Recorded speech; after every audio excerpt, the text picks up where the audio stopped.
प्याज, हरी मिर्च और धनिया। क्या बनाएं क्या बनाएं क्या बनाएं। चलो प्याज का पराठा बनाते हैं। पराठा बनाने के लिए पहले आटा गूंदना है। आटे को छानो, उसी के अंदर प्याज डालो, उसी के अंदर धनिया, उसी के अंदर हरी मिर्च और फिर उसे अच्छे से गूंद लो। हाफ टी स्पून नमक डालें और आधी टीस्पून जीरा।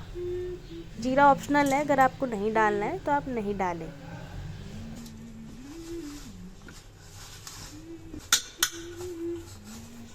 ये रेसिपी उन लोगों के लिए जिनका प्याज का पराठा फट जाता है। तो प्याज का पराठा ना फटे इसलिए हमने प्याज को पहले ही आटे में गूंद लिया है।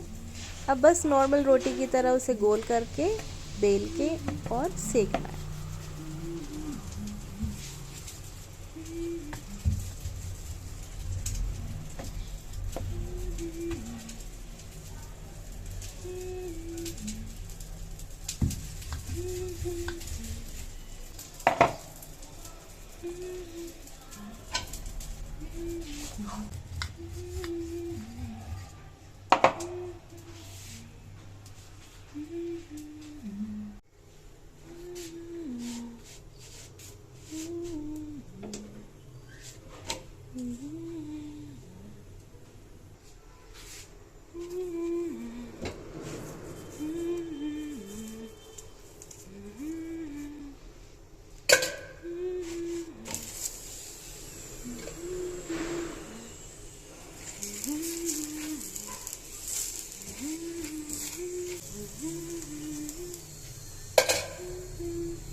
अगर आपका पराठा भी फट जाता है तो इस तरह ट्राई करें और फिर मुझे कमेंट में बताएं कि कैसा बना।